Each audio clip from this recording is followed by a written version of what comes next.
Warahmatullahi wabarakatuh. Alhamdulillahi ala ihsani wa syukru lahu ala taufiqihi wa amtinani wa asyhadu an la ilaha illallah wahdahu la syarika lahu ta'ziman li sya'ni wa asyhadu anna Muhammadan abduhu wa rasuluhu da'ila ridwani. Allahumma shalli alaihi wa ala alihi wa ashabihi wa ikhwani. Hadirin dan hadirat yang dirahmati oleh Allah Subhanahu wa taala. Pada kesempatan kali ini kita akan menyampaikan satu hadis yang diriwayatkan oleh Imam Al-Bukhari rahimahullah dalam sahihnya tentang kisah Nabi sallallahu alaihi wasallam marah kepada istri-istrinya, kemudian Nabi sallallahu alaihi wasallam mendiamkan mereka atau memboikot mereka, tidak menemui mereka selama sebulan penuh. Apakah sebabnya dan bagaimana akhir dari kisah tersebut akan kita bacakan dari hadis ini. Hadis ini diriwayatkan dari Abdullah bin Abbas radhiyallahu taala anhuma. Beliau berkata, "Lam azal harisan ala an as'ala Umar radhiyallahu anhu anil mar'ataini min azwajin Nabi sallallahu alaihi wasallam allataini qala Allahu lahumā in tatuba ila Allah faqad sabat qulubukuma." Kata Ibnu Abbas, aku senantiasa semangat untuk bertanya kepada Umar bin Khattab tentang dua istri Nabi yang ditegur oleh Allah Subhanahu wa taala dalam surat At-Tahrim yang di mana Allah berfirman, "In tatuba ila Allah faqad sabat qulubukuma." Kalau kalian berdua bertobat kepada Allah, maka lakukanlah karena hati kalian berdua telah condong kepada kesalahan.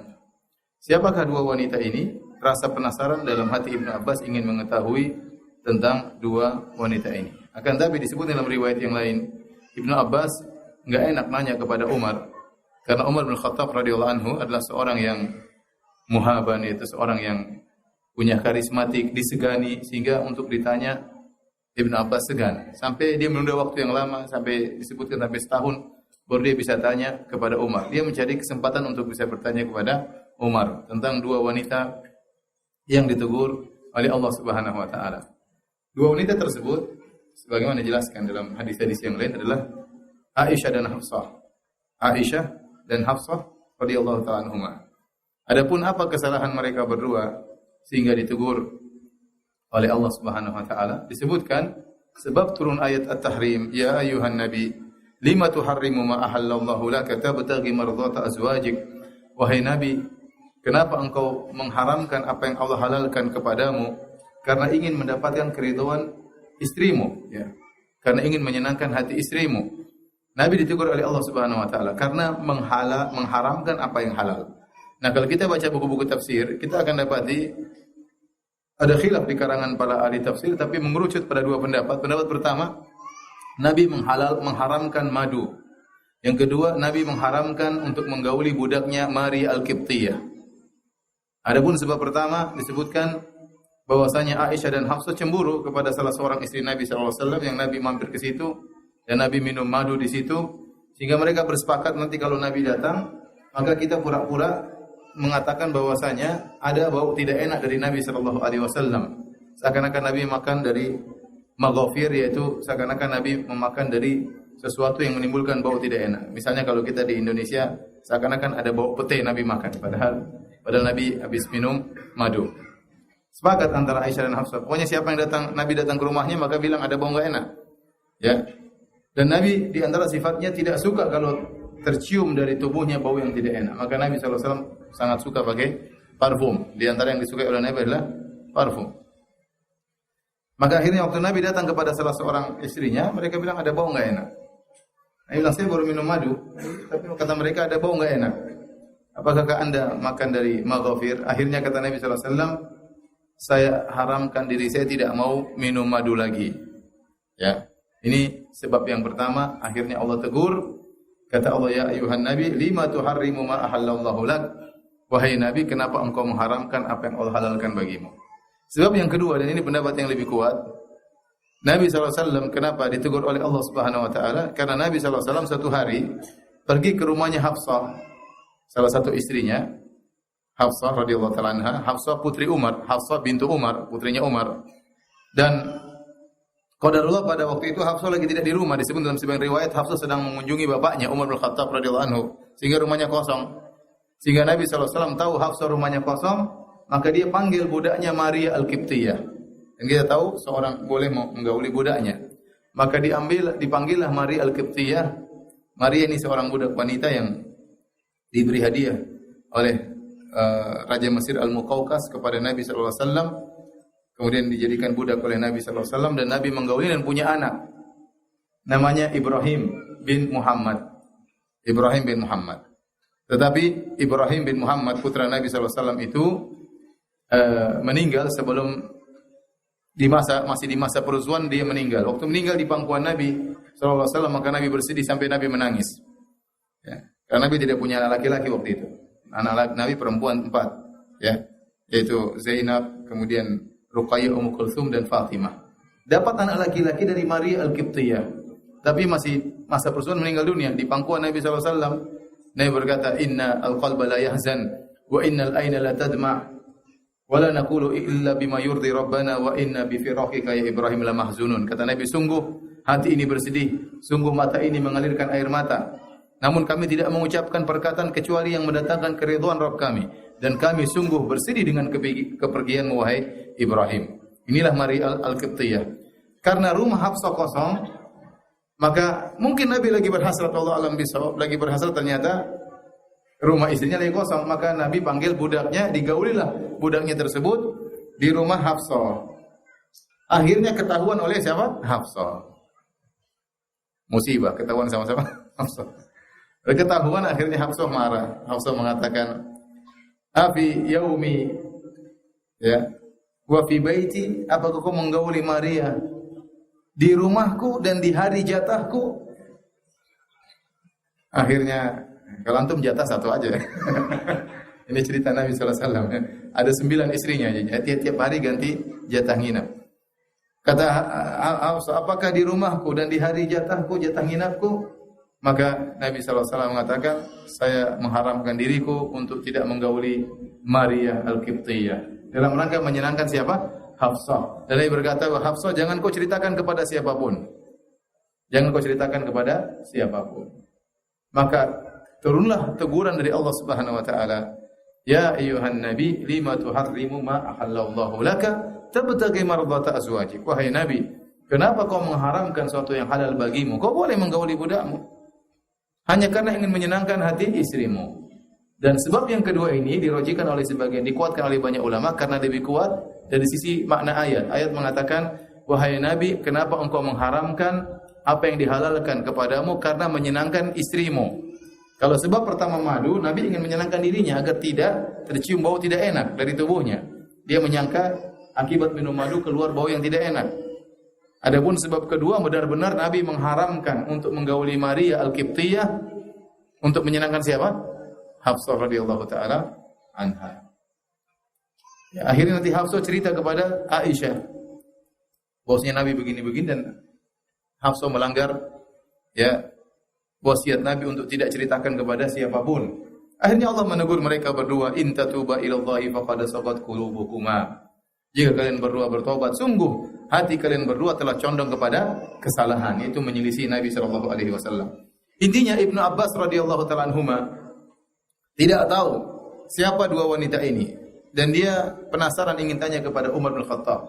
Karena Umar bin Khattab orang yang disegani, dia tidak dapat waktu untuk bertanya kepada Umar kecuali musim haji.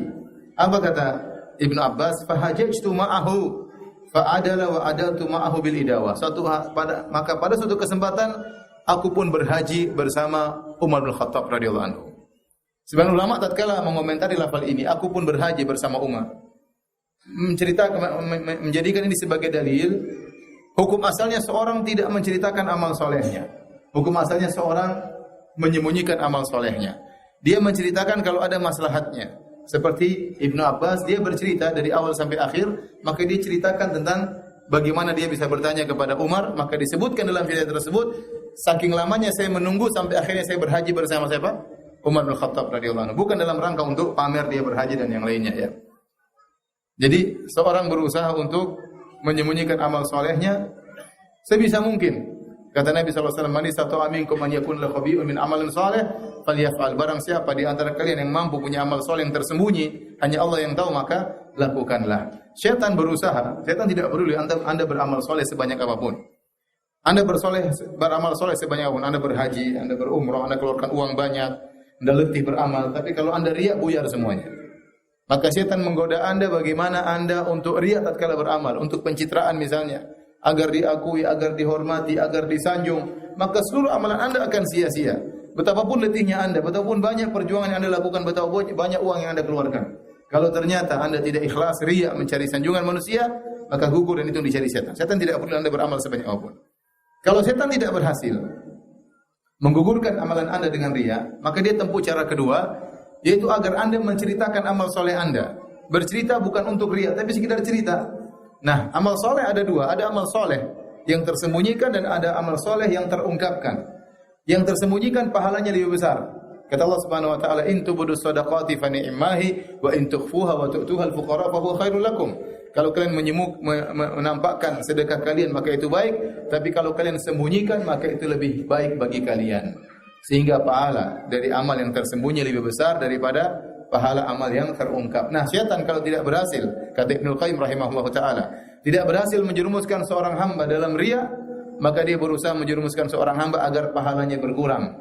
Agar pahalanya berkurang, maka dia gelitiki hatinya untuk cerita amal solehnya, ya. Oleh karenanya seorang berhati-hati jaga amal solehnya, jangan sampai dia ceritakan kecuali karena darurat, ada maslahat yang besar yang ingin dia sampaikan, ya. Sekarang kita tanya pada diri kita, amal soleh mana di antara kita yang kita lakukan yang tersembunyikan dibandingkan dengan amal soleh yang kita ceritakan, yang kita share. Ataukah seluruh amal soleh kita ternyata sudah kita share, semua orang tahu? Ya mudah-mudahan ikhlas, tetapi amal soleh yang tersembunyi lebih besar pahalanya daripada yang terceritakan. Di sini Ibnu Abbas berkata, "Fahajjatu ma'ahu," aku pun berhaji bersama Umar. Fa'adala wa adaltu ma'ahu bil idawah. Maka Umar pun belok keluar dari jalur orang berjalan. Kenapa? Dia ingin buang hajat. Wa adaltu ma'ahu, aku pun mengikuti Umar sambil aku bawa ember berisi air. Karena Umar butuh mungkin setelah itu untuk wudu. Fatabarraza hatta ja'a. Kemudian Umar pun buang hajat, buang air besar. Setelah itu dia pun datang. Fasakabtu ala yadayhi minal idawati fatawadda'a. Maka aku pun tuangkan air kepada Umar. Kemudian dia pun berwudu. Sebagian ulama mengatakan ini dalil bahwasanya boleh seorang melayani orang yang alim dan boleh juga seorang melayani penguasa. Karena Umar tatkala itu adalah Amirul Mukminin, khalifah. Ibnu Abbas seorang alim tapi dia melayani Umar bin Khattab dengan menuangkan air agar Umar berwudu. Faqultu ya Amirul Mukminin, saatnya Ibnu Abbas bertanya. Aku berkata, wahai Amirul Mukminin, manil mar'atani min azwajin Nabi sallallahu alaihi wasallam allatani qala Allah azza wa jalla lahumā in tatuba ila Allah faqad sagat qulubukuma. Wahai Umar bin Khattab, Amirul Mukminin, siapakah dua istri Nabi yang Allah tegur mereka dalam Al-Qur'an? Allah mengatakan, jika kalian berdua bertobat, sungguh hati kalian berdua telah condong kepada kesalahan. Apa kata Umar? Wa ajabi, mengherankan, laka ya Ibnu Abbas, heran, sungguh heran kau Ibnu Abbas. Aisyah wa Hafsah, dua wanita itu Aisyah dan Hafsah. Kenapa Umar mengatakan mengherankan? Ada dua pendapat. Ada yang mengatakan maksudnya Umar heran, engkau orang alim dalam masalah tafsir, kok tidak tahu siapa dua wanita ini? Dan benar, Ibnu Abbas adalah seorang sahabat yang alim dalam masalah ilmu tafsir. Makanya Nabi pernah mendoakannya dengan berkata, Allahumma alimhu ta'wil wa faqihu fid din. Ya Allah, ajarkanlah Ibnu Abbas ilmu tafsir Al-Quran dan ajarkanlah dia fikih tentang agama. Dan Ibnu Abbas jadilah seorang ahli tafsir, mufassirnya para sahabat. Oleh karenanya, kalau kita buka buku tafsir, rata-rata ayat dalam Al-Quran ada tafsiran Ibnu Abbas. Ibnu Abbas berkata demikian. Kita buka misalnya kitab Ibnu Jarir At-Tabari yang menyebutkan tentang tafsir Al-Quran dengan menukil perkataan para salaf, para sahabat, para tabi'in. Rata-rata setiap ayat pasti ada pendapat Ibnu Abbas. Kalau bukan Ibnu Abbas, pendapat murid-muridnya seperti Mujahid atau Ikrimah, ya. Rata-rata pendapat Ibnu Abbas atau pendapat murid-muridnya. Karena memang beliau ahli dalam bidang tafsir. Padahal beliau sahabat yang junior. Saking pintarnya Ibnu Abbas, kalau Umar yang sahabat senior, kalau lagi musyawarah sama sahabat-sahabat senior yang lain, Umar panggil Ibnu Abbas. Padahal dia masih junior, masih kecil. Sampai sahabat-sahabat yang cemburu mengatakan, ya Umar, kenapa kau hadirkan anak kecil ini? Kalau kau boleh hadirkan anak kecil, kami akan hadirkan anak-anak kami pula. Maka Umar jelaskan, Ibnu Abbas spesial. Meskipun dia junior, tetapi dia memiliki ilmu yang luas. Makanya Umar heran, wa ya ajabi ya Ibnu Abbas. Sungguh mengherankan Ibnu Abbas. Apa kau tidak tahu dua wanita ini? Padahal kau ahli tafsir. Ya, ini adalah Hafsah dan Aisyah. Sebagian ulama menafsirkan perkataan Umar sungguh menakjubkan, sungguh mengherankan. Maksudnya, engkau begitu semangat bertanya, wahai Ibnu Abbas, sampai masalah ini kau bertanya kepadaku. Karena Ibnu Abbas terkenal seorang yang semangat dalam menuntut ilmu, dia tidak segan untuk bertanya dalam masalah-masalah agama, termasuk masalah yang ini rentan untuk ditanyakan. Karena yang berkasus adalah putrinya Umar, siapa? Hafsah. Tapi Ibnu Abbas, karena ini masalah agama, maka dia bertanya kepada Umar bin Khattab radhiyallahu anhu. Mulailah Umar bercerita tentang kisah Nabi memboikot istri-istrinya. Tadi semua mukaddimah. Tsumma istaqbala Umar al-hadits yasuquhu. Kemudian Umar pun menyampaikan kisah tersebut, dia bawakan secara lengkap. Faqala, perhatikan sini. Umar juga kasih mukaddimah. Kata Umar, "Inni kuntu wajarun li min al-ansari fi Bani Umayyah bin Zaid wa hiya min awalil Madinah." Saya bersama tetangga saya dari Bani Umayyah bin Zaid dan lokasi tinggal rumahnya adalah di awalil Madinah. Awali itu daerah di depan Masjid Nabawi, daerah kiblat. Kalau seorang pergi dari Masjid Nabawi menuju Kuba, dia akan melewati daerah Awali. Di situ banyak sekali kebun-kebun korma. Jadi kata Umar, saya punya tetangga, dia dari daerah situ. Wa kunna natanawabu nuzula ala Nabi sallallahu alaihi wasallam, fayanzilu yawman wa anzilu yawman, fa idza nazaltu ji'tu min khabari dzalika al-yawm min al-amri wa ghairihi wa idza nazala fa'ala mithlahu. Saya dengan dia ketiganya, dia sepakat, Umar dengan kawannya. Sepakat untuk apa? Sepakat untuk urusan akhirat, kerja sama. Jadi Umar sepakat sama dia, sehari saya kerja, kamu yang nuntut ilmu di sisi Nabi. Jadi Umar kerja, dia nuntut ilmu. Nanti malam-malam dia datang kasih tahu sama Umar, ya Umar, hari ini saya mendengar dakwahnya Nabi SAW, ceramahnya Nabi isinya begini-begini. Besoknya gantian, dia yang kerja, Umar yang nuntut ilmu. Nanti malam ketemu lagi, saking semangatnya nuntut ilmu. Tidak ingin ketinggalan berita dari Nabi SAW tiap hari. Ya, kerjasama untuk saling men-share ilmu.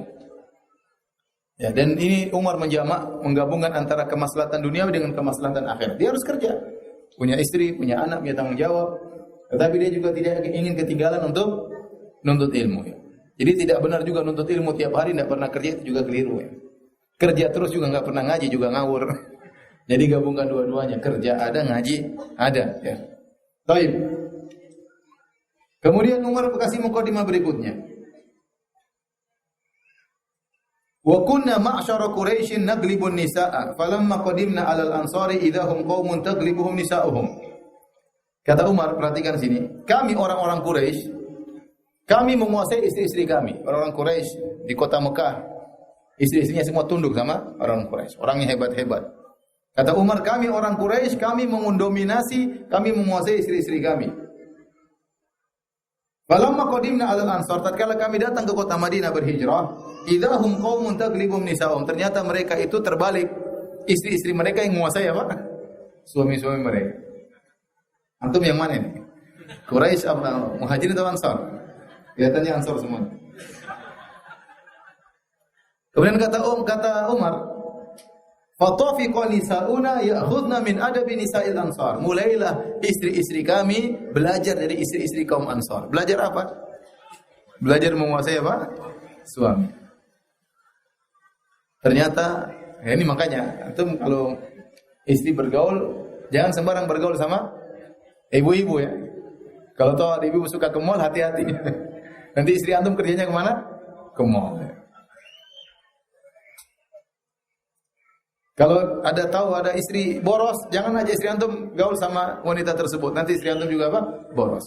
Nanti diajarin sama perempuan tersebut. Oh, minta aja sama suamimu. Saya juga minta sama suamiku kok. Saya juga ini kok, saya juga ini. Akhirnya dia belajar.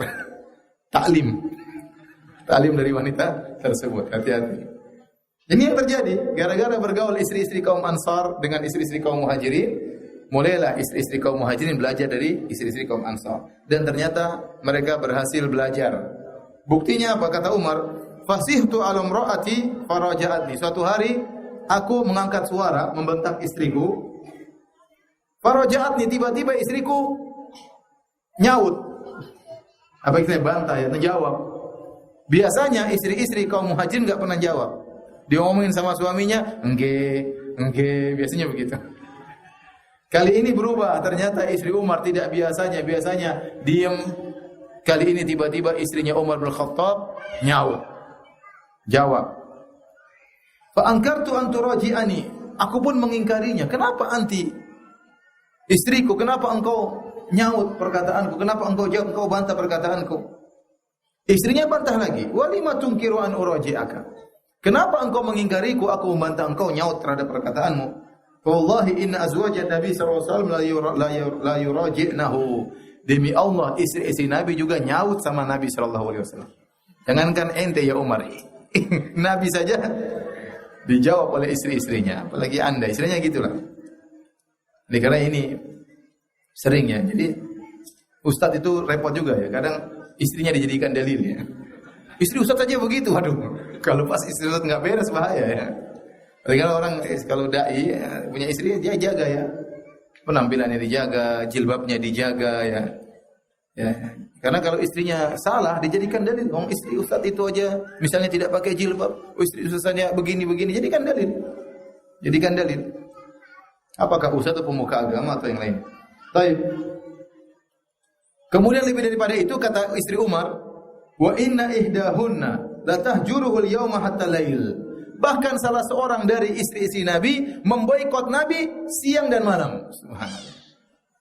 Umar kaget. Fa'afza'ani. Hal ini membuat aku kaget. Fakultu, aku berkata. Umar langsung ingat putrinya Hafsah. Di antara istri-istri Nabi yang 9 ada siapa? Hafsah. Qultu khabat man fa'ala minhunna bi'azim. Sungguh merugi istri Nabi yang melakukan hal tersebut, memboikot Nabi dengan kerugian yang besar. Summa jama'tu alayya thiyabi, aku pun pakai baju. Fadakhaltu ala Hafsah, aku segera menuju ke rumah Hafsah, ke rumah putrinya. Faqultu ay Hafsatu, atughadibu ihdakunna Rasulullah sallallahu alaihi wasallam? Apa benar wahai Hafsah, salah seorang dari kalian istri-istri Nabi membuat marah Nabi sallallahu alaihi wasallam, marah sama Nabi sallallahu alaihi wasallam al-yauma hatta lail, siang sampai malam? Faqalat na'am, benar wahai ayahanda. Faqultu khabat wa khasirat. Kata Umar, sungguh merugi dan sungguh merugi. Afata'manu an yaghdaba Allahu li ghadabi rasulih sallallahu alaihi wasallam fatahlikin? Apakah dia merasa aman Allah akan murka kepadanya gara-gara dia membuat Nabi murka? Allah bisa murka kepadanya gara-gara kemurkaan Nabi sallallahu alaihi wasallam. Fatahlikin, dan engkau akan binasa. Kemudian kata Umar, la tastakthiri, jangan banyak nuntut sama Nabi sallallahu alaihi wasallam. La tastakthiri ala Rasulillah sallallahu alaihi wasallam wa la turaji'ih, jangan banyak nuntut. Jangan bantah Nabi sallallahu alaihi wasallam fi syai', apapun jangan bantah. Wa la tahjurihi, dan jangan boikot Nabi, jangan diamkan Nabi sallallahu alaihi wasallam. Was'alaini ma badalaki, kalau kau ingin sesuatu minta sama bapakmu. Umar nasihati Hafsah. Jangan nuntut Nabi, ingin sesuatu minta sama bapakmu. Jangan minta-minta sama Nabi, jangan bantah Nabi, jangan diamin Nabi sallallahu alaihi wasallam. Kemudian kata Umar, wala yaqurrannaki an kanat jaratuki hiya awda'a minki wa ahabba ila Rasulullah sallallahu alaihi wasallam yuridu Aisyah. Dan jangan kau salah sikap gara-gara madumu Aisyah lebih cantik daripada engkau dan lebih dicintai oleh Nabi sallallahu alaihi wasallam. Umar tegas ya.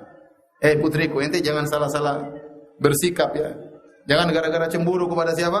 Aisyah. Aisyah lebih cantik daripada kamu. Aisyah lebih dicintai daripada kamu, dan Aisyah memang sangat dicintai oleh Nabi, dan para sahabat tahu Aisyah lebih dicintai daripada yang lainnya. Katanya sama antum, istri Nabi ada berapa? Ada berapa? 9. Ada berapa? 9. Antum? 1. 1 rasanya 9 ya. Baik. Istri Nabi 9. Nabi sebelumnya menikah dengan Khadijah radhiyallahu anha, kemudian meninggal. Khadijah meninggal radhiyallahu anha. Setelah meninggal, Nabi menikah. Yang pertama Nabi nikahi Aisyah radhiyallahu anha. Setelah itu Saudah. Kemudian berlanjut sampai 9 istri. Jadi setelah Nabi menikah Aisyah, Nabi masih menikah dengan 8 wanita lainnya. Tapi ternyata yang paling dicintai oleh Nabi siapa? Aisyah radhiyallahu ta'ala anha. Dan ini masyhur, sampai para sahabat tahu Aisyah yang paling, Umar aja tahu. Aisyah lebih dicintai oleh Nabi, Aisyah lebih cantik daripada kamu. Umar tahu. Oleh karenanya para sahabat kalau mau kasih hadiah kepada Nabi SAW, mereka nunggu Nabi lagi bermalam di rumah Aisyah, lagi jatah nginap rumah Aisyah, baru mereka kasih hadiah. Kalau lagi di istri-istri lain nggak dikasih hadiah. Kenapa? Karena Nabi kalau lagi di rumah Aisyah hatinya berbinar-binar. Sampai istri-istri Nabi protes, "Ya Rasulullah, bilang sama sahabat-sahabat Anda, kalau mau kasih hadiah jangan tunggu di rumah Aisyah. Di rumah siapa saja kasih hadiah." Ya, artinya apa? Para sahabat tahu yang paling dicintai oleh Nabi adalah siapa? Aisyah. Makanya waktu Rasulullah SAW meninggal dunia, Rasulullah SAW ingin dirawat di rumah Aisyah dan minta izin kepada istri-istrinya, semua istrinya mengizinkan. Sehingga Nabi dirawat di rumah Aisyah radhiyallahu anha sampai meninggal dunia. Intinya saya ingin sampaikan sama antum semua, bahwasanya Aisyah adalah istri pertama, tapi yang paling dicintai oleh Nabi SAW. Jadi tidak benar isu yang beredar, yang mengatakan kalau seorang lelaki menikah lagi, berarti dia tidak cinta kepada istri yang pertamanya. Itu ada isu beredar seperti itu. Ini di antara bantahannya bahwasanya Nabi menikah istri kedua, istri ketiga, sampai istri ke-9, tetap Aisyah adalah istri yang pertama yang paling dia apa? Cintai. Sudah, kita jangan lanjut. Wa kunna tahaddatsna anna Ghassan tun'ilu ni'ala li ghazwina. Waktu itu ada tersebar isu di kota Madinah bahwasanya Ghassan adalah musyrikin dari kalangan Arab yang mereka berwala kepada Romawi. Mereka berada tinggal di sebelah utara kota Madinah. Ada isu tersebar, mereka akan menyerang kota Madinah. Bahkan mereka sudah memasang tapal kuda di kaki-kaki kuda mereka. Artinya setiap datang dan siap menggempur kota Madinah. Isu tersebar di kota Madinah. Fanazala sahibi yauma naubatihi faraja Aisya'an. Maka satu hari kawanku tadi yang kita ganti-gantian, hari tersebut saya kerja, kawanku belajar sama Nabi SAW. Maka pada malam harinya dia datang biasa menyampaikan berita-berita, hadis-hadis Nabi, ajaran-ajaran Rasulullah SAW kepadaku. Maka pada satu hari dia datang di malam hari. Fadaraba babi darban syadidan. Tidak seperti biasa, hari ini dia mengetuk pintu dengan ketukan yang keras. Umar. Ketuk pintu keras-keras. Wa qala anaimun hu, Umar tidur ya. Fa itu aku pun kaget karena tidak biasanya. Fa kharajtu ilaihi, aku pun keluar bertemu dengan dia. Wa qala, dia berkata langsung, hadatsa amrun azim. Sungguh telah terjadi perkara yang besar, perkara dahsyat. Qultu ma huwa, apa yang terjadi? Ajaat Ghassan, apakah Ghassan pasukannya sudah datang menggempur kota Madinah? Qala la, bukan. Bal a'dhamu minhu atwal, lebih parah, lebih dahsyat daripada serangan pasukan Ghassan. Apa yang lebih dahsyat? Bayangkan, lebih dahsyat daripada penyerangan kaum musyrikin pada kota Madinah. Apa yang lebih dahsyat dari peperangan? Kata dia, talaqa Rasulullah SAW nisa'ahu. Rasulullah SAW menceraikan istri-istrinya semuanya. Wah. Ini isu yang lebih hebat daripada isu perang. Kenapa? Karena Nabi SAW guru mereka. Mereka sangat cinta kepada Nabi SAW. Sehingga mereka merasa ini isu yang sangat besar. Qala qad khabat wa Hafsatu wa khasirat. Umar langsung ingat putrinya Hafsah dan putrinya istri Nabi. Sungguh merugi Hafsah. Kuntu adhunnu anna hadha yushiku an yakun. Saya sudah duga ini bakalan terjadi. Fajama'tu alayya thiyabi fa shallaitu salatal fajr. Itu malam hari. Pagi-pagi salat subuh Umar langsung pakai baju, kemudian dia berangkat salat subuh bersama Nabi SAW. Fadakhala masyrubatan lahu. Setelah salat subuh, Nabi tidak pulang ke rumah istri-istrinya, Nabi masuk ke masyrubah. Masyrubah itu adalah ghurfah, semacam kamar tetapi dia agak tinggi, yang naik harus pakai tangga atau naik dengan pohon batang korma dinaikin. Jadi agak tinggi. Nabi rumahnya 9. Jadi Masjid Nabawi di sekitarnya rumah-rumah Nabi. Ya, Aisyah, kemudian Hafsah sekitarnya. Nanti di sebelah sini ada rumahnya Sofia. Jadi rumahnya sekitar Masjid Nabi sallallahu alaihi wasallam. Rumahnya 9, ternyata Nabi tidak pulang ke rumahnya sama sekali. Tidak tidur di rumahnya sama sekali, tidurnya di kamar tersendiri. Nabi lagi memboikot istri-istrinya. Fa'tazala fiha, maka Nabi pun berdiam di situ. Dan ini yang menyedihkan para sahabat. Bayangkan, guru mereka Nabi sallallahu alaihi wasallam, rumahnya 9, tidak tidur di rumah sama sekali. Bayangkan kalau antum punya ustaz, istrinya 4. Terus tidurnya di masjid. Ustaz, kenapa? Itu rumah situ kok enggak ada yang sedih, sahabat sedih melihat siapa? Nabi sallallahu alaihi wasallam. Kata Umar setelah salat subuh, fadakhaltu ala Hafsah fa idza hiya tabki. Isu sudah tersebar, Nabi sudah menceraikan istri-istrinya. Aku pun masuk menemui Hafsah, tiba-tiba dia sedang menangis. Qultu wa ma yubkiki? Apa yang buat kau menangis wahai Hafsah? Awalam akun hadartuki? Saya kan sudah ingatkan engkau wahai putriku. Jangan nuntut sama Nabi sallallahu alaihi wasallam. Jangan banyak minta sama Nabi sallallahu alaihi wasallam. Jangan bantah Nabi sallallahu alaihi wasallam. Jangan diamkan Nabi, jangan boikot Nabi sallallahu alaihi wasallam. Kalau ingin sesuatu minta sama bapakmu, saya kan sudah bilang. Sayangnya Umar kepada putrinya. Atallaqakunna Rasulullah sallallahu alaihi wasallam? Apakah Nabi menceraikan kalian seluruhnya? Istri-istrinya, qalat la adri. Kata Hafsah, aku tidak tahu. Kami sudah dicerai atau tidak? Kami tidak tahu. Huwa dha fil masyrubah. Nabi lagi di masyrubah, di kamar tersebut, lagi berdiam diri di situ. Jadi Nabi SAW kenapa memboikot istri-istrinya? Para ulama menyebutkan karena masalah sudah bertumpuk. Banyak masalah yang bertumpuk akhirnya membuat Nabi SAW memboikot istri-istrinya. Di antaranya Nabi ditegur oleh Allah Subhanahu wa taala gara-gara mengharamkan apa yang dihalalkan. Kisah tadi madu atau kisah Nabi mengharamkan siapa? Maria Al-Qibtiyah. Dan Nabi ditegur, Nabi merasa berat ditegur oleh Allah Subhanahu wa taala. Kemudian di antaranya juga istri-istri Nabi ternyata ada dua kelompok. Ya, berbagi dua kelompok saling cemburu di antara mereka. Kemudian juga di antaranya mereka kompak minta tambahan belanja kepada Nabi sallallahu alaihi wasallam. Dalam hadis riwayat Muslim, saya bacakan hadisnya. Dakhala Abu Bakar yasta'dhinu ala Rasulillah sallallahu alaihi wasallam, fawajada an-nasa julusan bi babihi lam yu'dhan li ahadin minhum. Abu Bakar ingin ketemu Nabi, ternyata Abu Bakar mendapati banyak orang duduk di sekitar rumah Nabi, semua ingin ketemu Nabi, enggak ada yang diizinkan. Fa'adhina li Abi Bakrin fadakhal. Tapi waktu Abu Bakar ngetuk pintu, Nabi tahu itu Abu Bakar, Nabi izinkan. Karena Abu Bakar radhiyallahu anhu sahabat spesial. Yang lain semua enggak ada yang boleh ketemu, Abu Bakar boleh. Fawajada Nabi sallallahu alaihi wasallam jalisan haulahu nisa'u wajiman sakitan. Abu Bakar masuk rumah, dia dapati Nabi sedang dikelilingi oleh istrinya 9 orang semuanya. Dan Nabi dalam kondisi terdiam, sangat murung wajahnya, sedih luar biasa. Kemudian juga Umar pun masuk, minta izin. Fa'udzina lahu, Umar pun masuk. Cuma 2 orang ini boleh masuk. Ini 2 orang sahabat yang spesial sisi Nabi sallallahu alaihi wasallam. Makanya waktu Umar sakit akan meninggal dunia, datang Ali bin Abi Thalib menceritakan keutamaan Umar. Dia berkata, Ali bin Abi Thalib radhiyallahu anhu, betapa sering aku mendengar Rasulullah SAW berkata, dakhaltu ana wa Abu Bakar wa Umar wa kharajtu ana wa Abu Bakar wa Umar. Sering aku mendengar Rasulullah SAW berkata, aku masuk suatu negeri, suatu kampung bersama Abu Bakar dan Umar. Aku keluar bersafar bersama Abu Bakar dan Umar. Ali bin Abi Thalib sering dengar itu. Artinya apa? Umar, Abu Bakar dan Nabi ini 3 sahabat, 3 serangkaian selalu kemana-mana. Saking dekatnya. Sampai lihat ini, semua orang tidak boleh masuk kecuali Abu Bakar dan Umar. Sampai mereka akhirnya meninggal dunia, dikuburkan berdampingan sekarang ini. Jadi keduanya masuk, ternyata dapati Nabi dikelilingi oleh apa? Istri-istrinya. Nabi diam, wajahnya murung bersedih.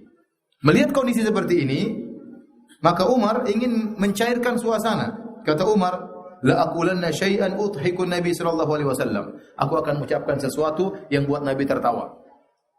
Apa yang diucapkan oleh Umar? Kata Umar, ya Rasulullah, law ra'aita binta Kharijah sa'alatni nafaqata faqumtu ilaiha fawaja'tu unuqaha. Ya Rasulullah, coba tadi kau lihat istriku bintu Kharijah tadi datang minta belanjaan kepadaku, maka aku pencet lehernya. Nabi tertawa. Nabi enggak pencet-pencet. Umar apa? Pencet istrinya. Nabi tertawa. Fadhahika Rasulullah sallallahu alaihi wasallam. Kata Nabi, "Hunna hauli kama tara, yas'alnani nafaqah." Lihatlah sekarang istriku lagi ngumpul, semuanya kompak minta tambahan belanjaan. Nabi tidak pencet satu-satu enggak ya? Jadi Nabi ketawa lihat Umar pencet leher istrinya, sementara Nabi dikepung oleh 9 orang, semuanya minta apa? Tambahan belanjaan. Ini kesalahan istri-istri Nabi. Allah mentakdirkan mereka demikian dengan agar mereka lebih baik. Jadi ini termasuk perkara yang membuat Nabi akhirnya memboikot mereka selama sebulan. Kenapa? Mereka kompak 9 orang semuanya minta tambahan apa? Uang belanja, istilah kita, nafkah. Faqama Abu Bakar ila Aisyah yaja'u nuqaha. Abu Bakar marah, dia pun pergi menuju Aisyah. Kemudian dia pencet lehernya, minta-minta sama Nabi sallallahu alaihi wasallam. Faqama Umar ila Hafsah yaja'u nuqaha. Umar pergi ke putrinya Hafsah. Kemudian dipencet lagi lehernya oleh Umar. Kilahuma yaqul, keduanya menegur putri-putri mereka. Abu Bakar negur Aisyah, Umar negur siapa? Hafsah. Tas'alna Rasulullah sallallahu alaihi wasallam ma laysa indahu. Kalian ini minta-minta sama Nabi, Nabi tidak punya minta diminta-mintain. Apa kata mereka? Rupanya jawab. Kata mereka, wallahi la nas'al Rasulullah sallallahu syai'an abadan laysa indahu. Kami ini enggak minta kepada Nabi yang kami enggak punya. Kami enggak minta kepada Nabi yang Nabi tidak punya. Artinya mereka bantah yang kami minta itu Nabi punya gitu. Akhirnya fa'tazala thumma ta'zalahunna syahran. Kemudian Nabi pun memboikot mereka selama sebulan. Jadi ikhwan dan akhwat yang dirahmati Allah Subhanahu wa taala, ini beberapa sebab yang bertumpuk yang buat Nabi akhirnya memboikot istri-istri beliau. Kita lanjutkan cerita Umar. Jadi Umar bertanya, "Apakah Nabi telah menceraikan kalian seluruhnya?" Umar berkata kepada Hafsah, kata Hafsah, "La adri huwa dha fil masyrubah." Kata Hafsah, saya tidak tahu. Dia sedang berada di kamarnya. Fa kharajtu faji'tul mimbar. Dia pun keluar rumah Hafsah, dia pun melewati mimbar. Mimbar Nabi, tempat Nabi berkhutbah. Fa idza haulahu rahtun yabki ba'dhum.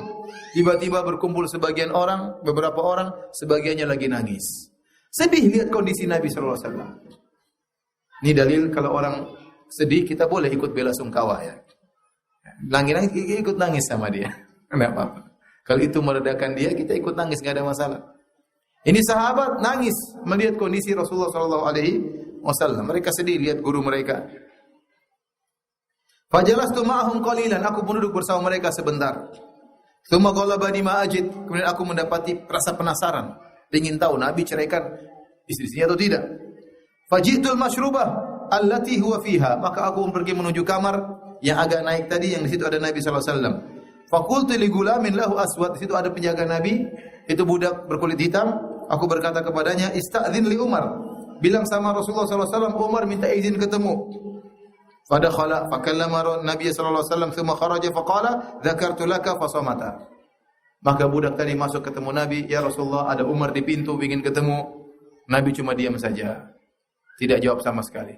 Kemudian dia pun keluar, dia berkata, "Ya Umar, saya sudah sebut namamu," dan Nabi cuma diam saja. Berarti belum diizinkan. Fansaraftu hatta jalastu ma'ar rahti alladziina 'indal mimbar. Aku pun pergi, tapi Umar tidak pulang. Tidak diizinkan, Umar tidak pulang. Umar masih penasaran. Umar duduk lagi sama orang-orang di mimbar tersebut yang lagi nangis. Tsumma qalabani ma ajid. Kemudian rasa penasaranku ingin tahu menguasaiku kembali. Faji'tu fadzakara mithlahu. Aku pun datang ketemu dengan budak tersebut, aku berkata, "Wahai, kabarkan kepada Nabi, aku sedang menunggu Umar, minta izin." Budak itu masuk bilang, "Ya Rasulullah, Umar lagi di pintu minta izin." Nabi cuma diam saja. Dia lapor lagi, "Ya Umar," Nabi cuma diam. Umar pun pergi lagi. Fajalastu ma'ar raht alladzina indal mimbar. Aku kembali lagi ngumpul sama orang-orang yang sedang nangis tersebut. Tsumma ghalabani ma ajid. Ketiga kali Umar penasaran. Umar tidak putus asa. Maka rasa penasaranku ingin tahu, menguasaiku.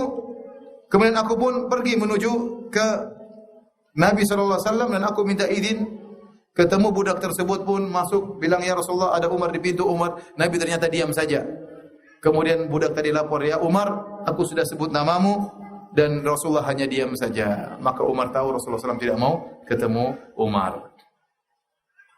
Falamma walaitu munsarifan, tatkala aku pergi hendak pulang, fa idzal gulamu yad'uni, tiba-tiba budak tadi manggil aku, "Wahai Umar, adzina laka Rasulullah sallallahu alaihi wasallam." Engkau telah diizinkan Nabi untuk bertemu. Fadakhaltu alaihi. Umar masuk ketemu dengan Nabi sallallahu alaihi wasallam. Ya, Umar ni sahabat dekat Nabi, tapi kondisinya lagi tidak enak.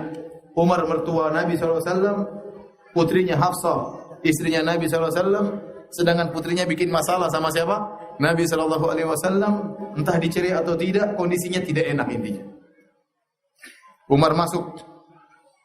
Fa idza huwa muttaji'un ala rimali hasirin, laisa bainahu wa bainahu firash. Tiba-tiba aku dapati Nabi SAW sedang berbaring di atas sebuah tikar. Tidak ada kasur, tidak ada tempat tidur. Qad athara rimalu bi jambihi.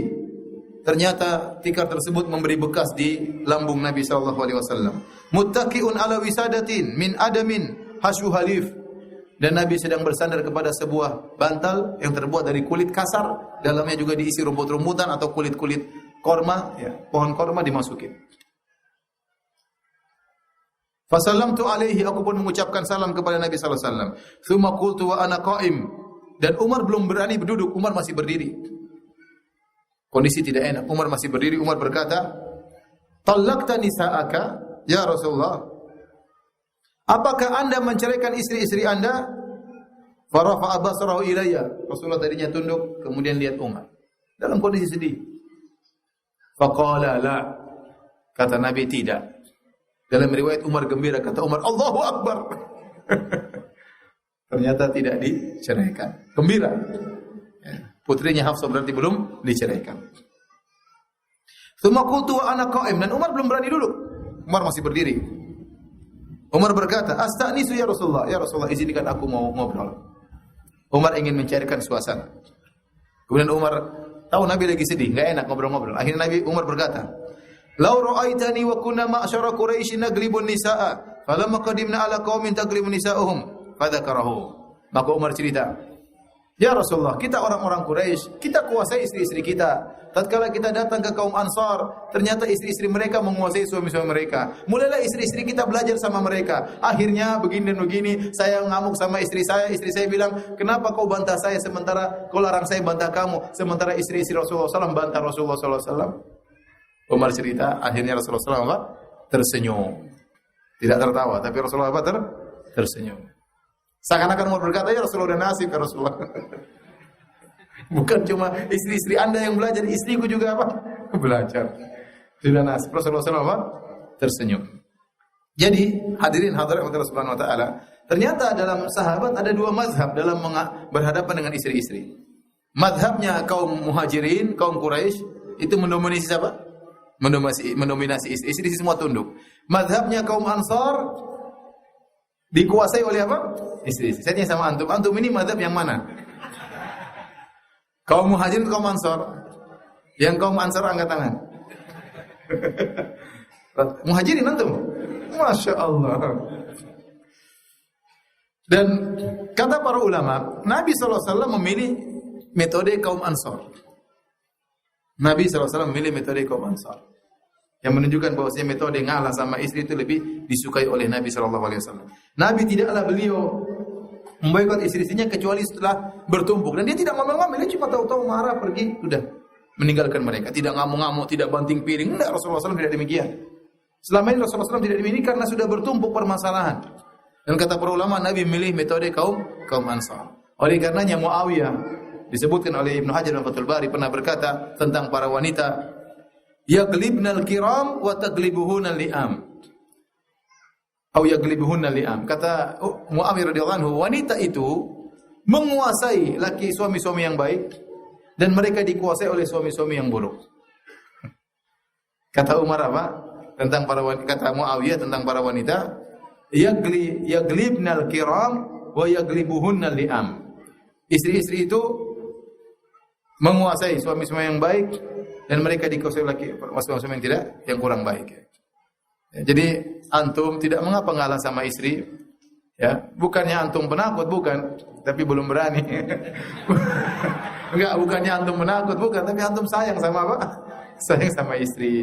Jadi banyak ngalah. Itulah metodenya siapa? Rasulullah sallallahu alaihi wasallam. Padahal Rasulullah sallallahu Quraisy, orang Quraisy, harusnya tegas sama istri, keras sama istri, tapi Nabi memilih mengikuti metode kaum Ansar. Azan ya. Ya udah azan, nanti kita sholat baru kita lanjutkan. Wabillahi taufik. Assalamualaikum warahmatullahi wabarakatuh. Bismillahirrahmanirrahim. Alhamdulillah, salatu wassalamu ala Rasulillah wa ala alihi wa sahbihi wa mawalah.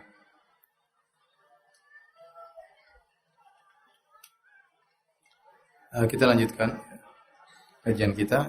Tadi Umar setelah masuk ke dalam kamar Nabi SAW, kemudian bercerita, ingin mencairkan suasana, maka kemudian fatabassama Nabi sallallahu alaihi wasallam. Nabi pun tersenyum.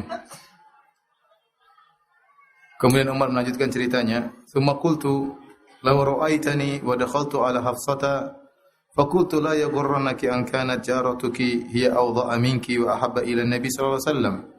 Kalau kau lihat aku bertemu dengan nafsu, aku ingatkan dia, jangan sampai engkau salah tingkah, salah bersikap.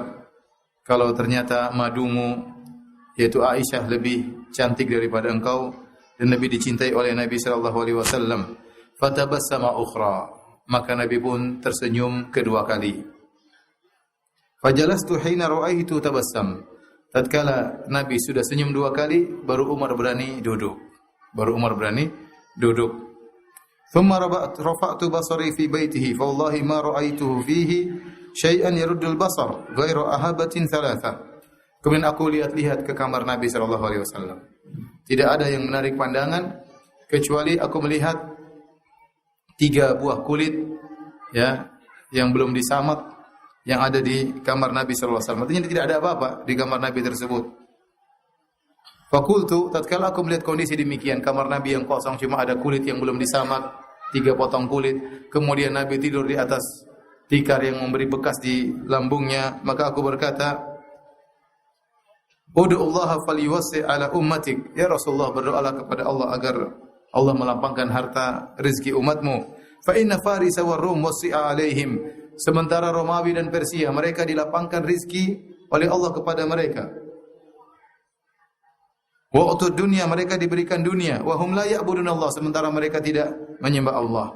Wa kana muttaki'an, Nabi pun bersandar dan dia berkata, "Aw fi syakkin anta ya ibn al-Khattab, ulaika qaumun ujilat lahum thayyibatun fil hayatid dunya." Apakah kau dalam keraguan wahai Umar bin Khattab? Mereka itu Persia dan Romawi, orang-orang kafir. Mereka diberikan, disegerakan kenikmatan-kenikmatan dunia kepada mereka. Di akhirat mereka tidak dapat apa-apa. Umar salah. Fakultu ya Rasulullah, istaghfir li. Aku berkata, wahai Rasulullah, mohonkanlah ampunan bagiku. Fa'tazala an-nabiy sallallahu alaihi wasallam min ajli dhalika al-hadits hina afshathu Hafsatu ila Aisyah. Nabi sallallahu alaihi wasallam menjauhi istri-istri beliau selama sebulan gara-gara rahasia yang disampaikan oleh Hafsah kepada Aisyah radhiyallahu taala anha. Itu salah satu sebab. Tapi sebabnya tadi banyak ya, kita sudah sebutkan tadi ya. Di antara dalam hadis yang lain karena mereka kompak minta untuk tambahan belanjaan dari Nabi sallallahu alaihi wasallam. Wa kana qad qala, dan ini juga dalil bahwasanya kalau seorang suami sudah menyampaikan rahasia kepada istrinya, maka istrinya tidak boleh cerita kepada orang lain. Nabi marah, di antara sebab Nabi memboikot istri-istrinya gara-gara ada rahasia yang Nabi sampaikan kepada Hafsah, Hafsah ceritakan kepada Aisyah radhiyallahu taala anha. Wa qad kana qala, dan Nabi sallallahu alaihi wasallam telah berkata, "Ma ana bidakhilin alaihinna syahran min shiddati mawjidati alaihinna hina atabahu Allah." Dan Nabi berkata, aku tidak akan bertemu dengan istri-istriku selama sebulan. Kenapa? Karena beliau merasa berat tatkala ditegur oleh Allah Subhanahu wa taala, "Ya ayuhan nabi lima tuharrimu ma ahallallahu lak." Wahai Nabi, kenapa engkau mengharamkan apa yang Allah halalkan bagimu? Dan ini dalil bahwasanya Nabi sallallahu alaihi wasallam adalah seorang rasul yang sangat amanah. Ya. Sampai-sampai ayat-ayat yang datang menegur Nabi, semuanya Nabi sampaikan. Tidak ada yang Nabi sembunyikan. Kalau seandainya Nabi tidak amanah, ayat-ayat yang menegur Nabi, Nabi akan sembunyikan. Tapi seluruh ayat-ayat yang menegur Nabi, Nabi sampaikan dalam Al-Quran yang kita baca sampai hari kiamat. Seperti, ya ayuhan Nabi, lima tuharrimu ma Allahu lak. Wahai Nabi, kenapa engkau mengharamkan apa yang Allah halalkan bagimu? Seperti firman Allah Subhanahu wa taala, abasa wa tawalla an ja'ahul a'ma. Muhammad sallallahu alaihi wasallam berbuka masam dan berpaling tatkala datang kepadanya orang yang buta. Allah tegur Nabi sallallahu alaihi wasallam. Nabi juga ditegur dalam surat Al-Anfal, "Ma kana lin-nabi ay yakuna lahu asra hatta yudkhina fil ard. Turiduna ardhad dunya wallahu yuridul akhirah."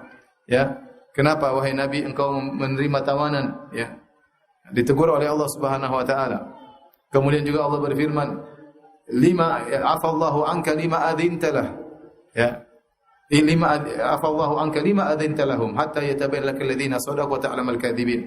Kenapa kau izinkan mereka ya Rasulullah? Afallahu anka, semoga Allah ampuni engkau. Ayat-ayat Ya, Allah menegur Nabi sallallahu alaihi wasallam, ya. Demikian juga wala tusalli ala ahadin minhum mata abada wala taqum ala qabri. Waktu Nabi menyolatkan orang munafik Abdullah bin Ubay bin Salul, Allah tegur. Semua ayat yang menyinggung Nabi, Nabi sampaikan. Ya, karena Nabi hanya tugasnya menyampaikan wahyu dari Allah. Ya. Jadi di antara ayat yang membuat Nabi berat adalah ya ayyuhan nabi lima tuharrimu ma ahallallahu lak. Wahai Nabi, kenapa engkau mengharamkan apa yang Allah halalkan bagimu? Tabtaghi mardata azwajik, hanya karena engkau ingin mencari menyenangkan hati istrimu. Dan Nabi bersumpah sebulan tidak akan menemui istri-istrinya. Falamma madha 29, setelah lewat 29 hari, dakhala ala Aisyah. Sudah lewat 29 hari. Sudah lewat sebulan. Maka Nabi akan ketemu dengan istri-istrinya. Yang pertama beliau temui siapa? Aisyah radhiyallahu taala anha. Fabada biha. Waktu Nabi ketemu dengan Aisyah, masuk ketemu Aisyah, Aisyah tidak langsung menyambut Nabi. Aisyah negur Nabi. Kata Aisyah radhiyallahu anha, "Innaka aqsamta alla tadkhula alaina syahran wa inna asbahna li 29 lailatan uduha addan." Ya Rasulullah, engkau sudah bersumpah tidak akan menemui kami selama sebulan. Kita baru 29 hari ya Rasulullah. Aku menghitungnya hari demi hari. Masya Allah. Jadi Aisyah sudah kangen, tapi bagaimana? Tidak boleh ya. Ya, bagaimanapun sebelum 30 hari. Aku hitung hari demi hari. Kata Nabi SAW, asyahru tis'un wa ishrun, bulan ini 29 hari.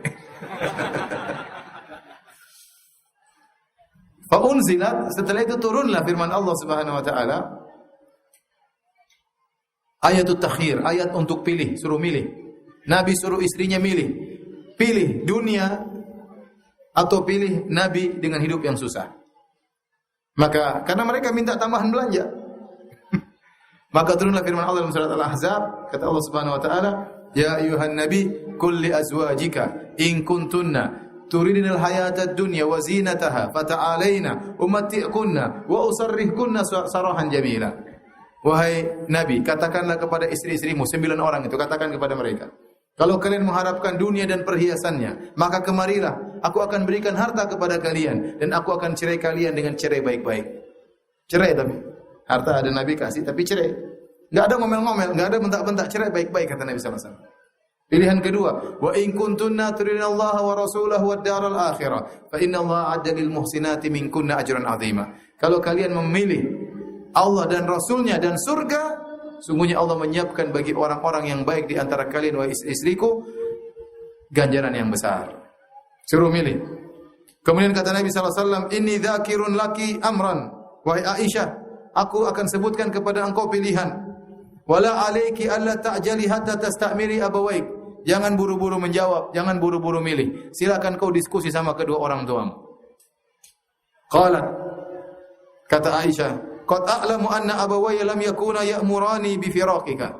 Saya tahu ayah kedua orang tuaku, ayah ibuku tidak mungkin menyuruhku untuk berpisah dengan Anda wahai Rasulullah.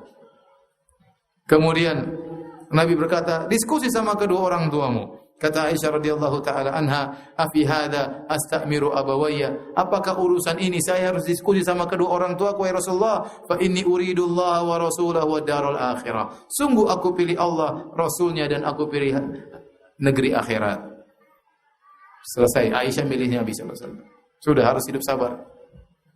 Tsumma khayyara nisa, kemudian istri kedua, istri ketiga, istri keempat, istri kelima, istri keenam, istri ketujuh, istri kedelapan, istri keberapa? 9. Semuanya pilih siapa? Pilih Nabi sallallahu alaihi wasallam. Antum enggak usah, antum istri pertama, istri pertama. Istri yang itu, istri yang ini. Bulet aja di situ, bulet. Baik. Semuanya menjawab dengan perkataan Aisyah radhiyallahu taala anha. Mereka milih hidup susah bersama Nabi, mencari akhirat. Oleh karena setelah itu mereka susah dan tidak pernah nuntut lagi sama Nabi sallallahu alaihi wasallam. Lihatlah bagaimana susah hidupnya mereka. Aisyah pernah berkata, "In kunna lanarul hilal, thumma al-hilal, thumma al-hilal, thalathata ahillatin fi syahrain, wa ma uqida fi buyuti Nabi, buyuti azwaji Nabi sallallahu alaihi wasallam nar." Kami lihat hilal muncul 2 bulan berturut-turut, tidak ada api yang dinyalakan di rumah istri-istri Nabi. Tidak ada kompor yang nyala, tidak ada yang dimasak. Tidak ada roti dipanggang, tidak ada kambing dipanggang, ya. Tidak ada telur digodok, enggak ada api nyala. Wa ma ta'amukum ya apa yang kalian minum makan wahai ibunda Aisyah? Kata Aisyah radhiyallahu anha, al-aswadan. Kami makan korma dengan air putih. Bayangkan 2 bulan. Ibu-ibu kuat enggak 2 bulan cuma makan korma sama air putih? Enggak, katanya jujur. Lihat bagaimana istri Nabi luar biasa. Ada orang pernah datang kepada Aisyah radhiyallahu anha minta makan seorang wanita dengan dua putrinya. Aisyah cari di rumah ada makanan enggak? Dia enggak dapat apa, enggak ada sesuatu yang disimpan di rumah. Cuma satu butir korma dia berikan kepada wanita tersebut. Bayangkan di rumah enggak ada apa-apa. Ibu-ibu Masya Allah ya, pulang ke rumah buka kulkas, pintu kanan ada isinya, pintu kiri ada isinya, freezer ada isinya, kitchen set dibuka juga masih ada isinya. Dompet dibuka masih ada uangnya, ATM suami di kantong. Apa lagi yang kurang? Itu masih banyak nuntut, masih enggak mau beribadah kepada Allah Subhanahu wa taala. Masih ngomel-ngomel ya. Lihat bagaimana Nabi sallallahu alaihi wasallam kalau salat malam. Salat malam tidak ada space untuk salat. Sampai kalau Nabi mau sujud, Nabi sentuh kedua kaki Aisyah. Maka Aisyah melipat kedua kakinya agar Nabi bisa sujud. Enggak ada space. Rumah mungkin 3 kali 4, sedikit 4 kali 4 atau berapa. Kecil. Ibu Masya Allah rumah ya, tipe 70, tipe 100 ya. Tipe 36 masih mending. Ya. Rumah luas, ada ruang tamu laki-laki, ruang tamu perempuan, ada dapur, ada ini, kamar anak-anak, kamar. Masalahnya sholat malam enggak itu masalahnya. Oleh karena para ulama mengatakan Allah menegur istri-istri Nabi untuk menaikkan derajat mereka karena mereka harus menemani Nabi. Seluruh istri-istri Nabi adalah istri-istri Nabi di dunia, istri-istri Nabi di akhirat. Ya. Istri Nabi di dunia, istri Nabi di akhirat. Maka mereka harus naik level mereka dalam ketakwaan. Maka mereka ditakdirkan demikian. Mereka berbuat kesalahan agar mengangkat derajat mereka. Allah berfirman, "At-thayyibatu lit-thayyibin wat-thayyibuna lit-thayyibat." Wanita baik-baik, laki-laki baik-baik, laki-laki baik-baik untuk wanita baik-baik. Nabi harus yang bersama dia wanita-wanita yang hebat. Maka mereka pun sabar dengan kehidupan Nabi sallallahu alaihi wasallam. Setelah itu Allah turunkan ayat untuk memuliakan mereka, untuk memuliakan istri-istri Nabi dalam surat Al-Ahzab. Allah mengatakan la yahillu laka ya nisa min ba'du wala an tabaddala bihinna min azwajin walau a'jabaka husnuhun illa ma malakat yaminuk. Kata Allah Subhanahu wa taala, tidak halal bagimu wahai Nabi untuk menikah lagi. Dan tidak boleh engkau menceraikan istrimu untuk diganti dengan wanita yang lain meskipun wanita tersebut menyenangkan engkau. Ayat ini pemuliaan kepada istri Nabi. Nabi tidak boleh lagi nikah yang ke-10. Dan Nabi tidak boleh menceraikan istrinya diganti dengan wanita yang lain. Kenapa? Istri-istri mereka sudah memilih akhirat. Istri-istri Nabi sudah memilih apa? Akhirat. Jadi ini ayat pemuliaan terhadap istri Nabi, ibunda kaum mukminin. Hadirin hadirat Subhanahu wa taala. Ayat ini menjelaskan atau kisah yang kita sampaikan ini menjelaskan tentang Nabi sallallahu alaihi wasallam memboikot istri-istrinya. Hukum asal kata para ulama, tidak boleh boikot kecuali dalam rumah. Karena Nabi pernah mengatakan, "Wala tahjur illa fil bait." Kalau kau memboikot istrimu, ada kesalahan istrimu, maka kau boleh boikot, tapi tidak boleh keluar rumah, harus dalam rumah. Kecuali dalam kondisi gawat atau sangat parah, boleh seorang laki-laki keluar rumah, ya. Tapi nanti kembali lagi, ya. Tapi ini di luar daripada hukum asal. Wanita kalau melakukan kesalahan, maka Allah suruh seorang suami menempuh 3 cara, 3 tahapan. Yang pertama menasihati, kedua memboikot, ketiga memukul. Kata Allah Subhanahu wa taala, "Wallati takhafuna nusyuzahunna fa'idhuhunna wahjuruhunna fil madaji' wadribuhun fa in ata'nakum fala tabghu 'alaihinna sabila. Innallaha kana 'aliyan kabira." Kata Allah Subhanahu wa taala, para wanita yang kalian khawatirkan nusyuznya itu keluar dari ketaatan kepada suami, membangkang, maka nasihatilah mereka. Nasihati dengan cara yang baik. Nasihati baik-baik. Ya, tatkala emosi lagi turun, nasihati dengan tenang, dengan baik. Nasihat di rumah, tidak di depan umum, tidak diomeli di depan kawan-kawannya, ya. Tidak diangkat suara di depan pembantunya, di depan supirnya. Dia juga punya harga diri, dia ibunya anak-anak, ya. Nasihati dengan cara yang baik, berulang-ulang. Kalau ternyata nasihat tidak berubah-ubah, maka maju pada tahapan kedua, diboikot. Wahjuruhunna fil madaji'. Boikotlah mereka di tempat tidur mereka. Waktu lagi tidur, jangan peluk mereka. Jangan peluk dia, bukan mereka. Jangan peluk dia. Kalau dia kepalanya di utara, kepala antum di sebelah selatan. Kalau kepalanya menghadap barat, antum menghadap timur. Biar dia sakit hati. Tidak diajak ngomong sama suaminya, tidak dielus-elus oleh suaminya, tidak digauli oleh suaminya. Hari pertama, hari kedua, hari ketiga mungkin masih keras kepala, hari keempat, hari kelima masih keras kepala, hari keenam mungkin mulai reda, mulai minta maaf ya. Tapi cara ini sering gagal ya. Sampai sebagian ikhwan tanya sama saya, Ustaz, saya sudah coba cara kedua, gagal Ustaz. Justru saya yang terboikot. Jadi boikot istrinya cuek aja, dia yang menderita akhirnya. Itulah nasib kalau istri cuma satu. Seandainya istri dua pasti, oh maaf suamiku cium tangan, cium kaki semuanya. Tapi kan istri cuma satu ya sudah. Ente mau kita serah ente kata dia. Istri-istri yang soleha jangan demikian. Kalau suami boikot anti segera minta maaf sama apa? Suami. Bukankah di antara ciri-ciri wanita penghuni surga ya al-aud ala zaujiha yang senantiasa kembali kepada suaminya. Idza dzulimat aw dzalamat. Kata Nabi, jika sang wanita dizolimi oleh suaminya atau dia yang menzolimi suaminya, artinya kesalahan karena sang wanita yang salah atau karena suami yang salah, kata Nabi sallallahu alaihi wasallam, maka dia pun pergi kepada suaminya. Fatada'u yadaha ala yadihi, kemudian dia meletakkan tangannya di atas tangan suaminya, kemudian dia berkata, la aduka ghamdan hatta tarda. Wahai suamiku, aku tidak bisa tidur sampai kau ridha kepadaku.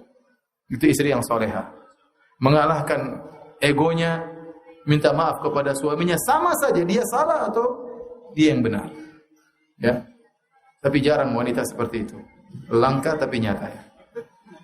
Kalau ada, makanya ibu-ibu yang solehat semoga bisa menjadi bidadari-bidadari apa? Surga. Ya.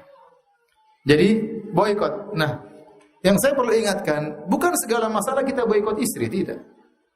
Nabi tidak memboikot istrinya, sekali boikot seperti itu karena sudah terkumpul banyak permasalahan. Tadi rame-rame kompak minta tambahan uang belanja. Kemudian sampai Nabi mengharamkan apa yang dihalalkan oleh Allah Subhanahu wa taala. Rahasia dibongkar ya. Kemudian di sisi Nabi ada dua grup. Berkumpul-kumpul, bertumpuk masalah ini baru Nabi memboikot. Maka kita tidak boleh sedikit-sedikit memboikot ya. Banyak menghalang ya. Kalau ternyata kesalahan sudah parah, sudah kita nasihati, enggak mau dengar, berulang-ulang enggak dengar, baru kita boikot. Boikot. Kita cuekin, tidak diajak ngomong misalnya. Sampai kapan? Sampai dia sadar ya. Sampai dia sadar. Ini kita lakukan kalau memang kondisi sudah parah. Tetapi kalau ternyata dia sudah mulai baik, sudah mulai minta maaf, maka jangan kita teruskan. Kata Allah Subhanahu wa taala, "Fa in ata'nakum fala tabghu 'alaihinna sabila." Kalau mereka sudah taat kepadamu, maka jangan cari-cari masalah menyusahkan mereka. Ingat kata Allah, "Innallaha kana 'aliyan kabira." Sungguhnya Allah Maha Tinggi, Allah Maha Besar. Ente jangan macam-macam. Kalau istri sudah mulai baik, jangan bikin susah dia. Karena ada Allah yang Maha Tinggi, yang Maha Besar, yang mengetahui perbuatan kamu. Kalau sudah diboikot, tidak mau baik, tidak mau taat, maka tahapan berikutnya wadribuhun, pukullah mereka. Tapi pukulan tersebut pukulan yang mendidik, darban ghairu mubarrih, pukulan yang tidak memberi bekas. Tujuannya ini apa? Tujuan menasihati, memboikot, memukul adalah untuk memperbaiki masalah, untuk memperbaiki kehidupan rumah tangga, bukan untuk menghancurkan, bukan untuk merusak kondisi rumah tangga. Ya, tujuannya adalah memperbaiki. Oleh karena kalau sudah ada tanda-tanda dia mau baik, segera kembali. Bukan menang-menangan ego. Dia harus ngaku salah dulu baru saya maafkan, atau dia harus begini, kasih syarat macam-macam. Ya, enggak, kalau dia sudah tanda baik, segera kembali. Segera kembali karena tujuan itu adalah fa in ata'nakum, kalau mereka taat kepadamu. Tujuannya agar dia kembali sadar dan kembali ke jalan yang benar. Baik, demikian para hadirin hadirat Allah Subhanahu wa taala, inilah kisah yang bisa kita sampaikan. Kalau ada yang bertanya, saya persilakan. Wallahu taala alam bisawab. Alhamdulillah. Kalau WA ini dijawab, berarti ini pertama kali pertanyaan saya terjawab selama ikut kajian. Pertanyaan saya, tolong jelaskan bagaimana pembagian gaji saya kepada istri saya yang sebagai ibu rumah tangga.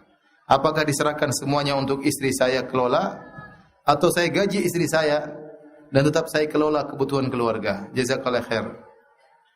Jawabannya, kewajiban suami adalah memberi nafkah kepada istri.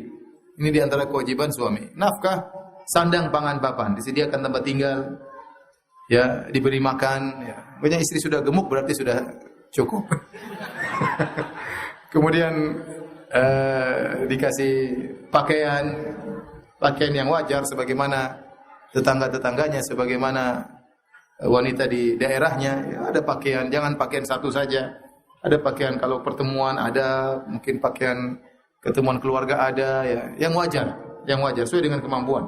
Kata Allah Subhanahu wa taala, "Liyunfik dzu sa'atin min sa'atihi." Barang siapa yang memiliki kelapangan harta, makanya hendaknya dia berinfak dengan kelapangan harta. Jangan pelit-pelit sama istri.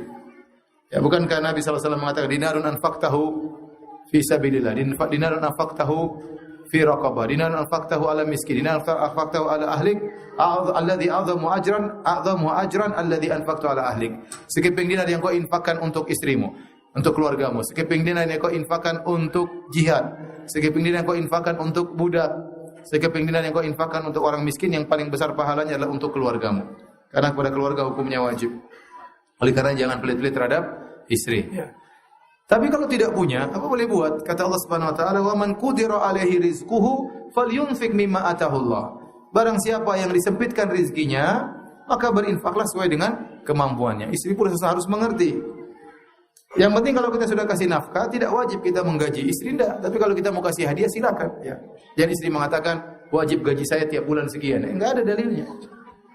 Engkau ratu di rumah, tapi tidak terima gaji. Tidak harus terima gaji. Tidak ada gaji. Yang penting kebutuhannya terpenuhi, itu yang penting. Ya, kalau dia ingin bersedekah, bilang sama suami, mas saya juga ingin bersedekah, mas saya ingin juga membantu keluarga. Ya, suami yang baik akan memberikan, membantu istrinya berbakti kepada kedua orang tuanya misalnya. Tapi kalau gaji bulanan, maka ini tidak ada dalilnya. Nah, apakah seorang suami menyerahkan seluruh uangnya kepada istri di kola istrinya? Ya, lihat-lihat. Ingat ya, sebagian wanita soleha, cerdas, bertakwa kepada Allah Subhanahu wa taala.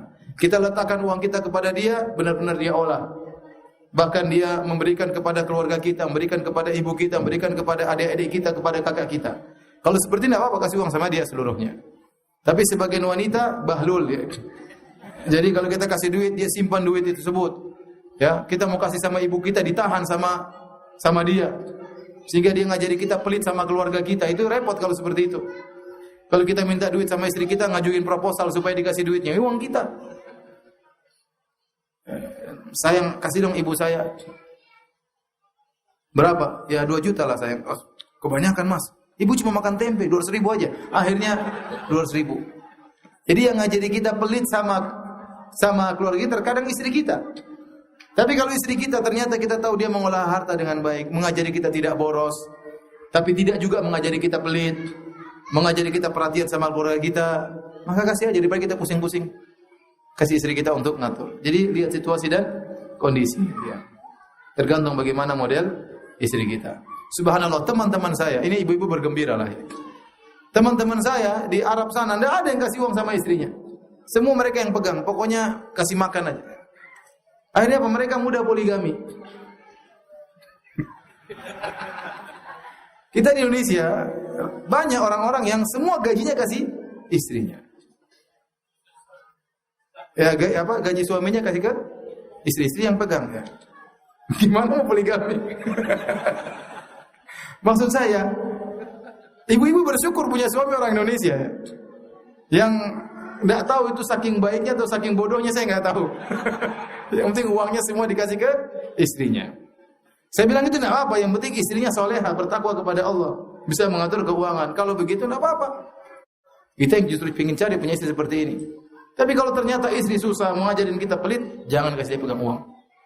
Ya, jangan kasih pegang uang sama dia, ya, karena dia akan mengajarkan kita keburukan. Jadi tidak harus menggaji istri, tapi harus penuhi keperluannya. Jangan pelit-pelit sama istri. Kalau ada keperluannya kita berikan, ada hadiah kita berikan kepada istri kita. Dia adalah istri kita, teman tidur kita, teman curhat kita, yang ngurus anak-anak kita. Kalau kita sakit dia yang rawat, teman dekat kita. Makanya dalam Al-Quran Allah mengatakan wasahibi bil jambi. Kata Allah, berbuat baiklah kepada as-sahibi bil jambi. Di antara tafsiran para ulama, berbuat baiklah kepada istrimu. Diingatkan oleh Allah Subhanahu wa taala, karena banyak orang juga yang lupa untuk berbuat baik kepada istrinya. Wallahu a'lam bishawab. Siapa?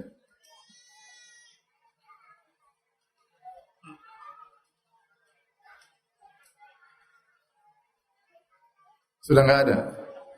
Banyak mana enggak ada? Si hijau.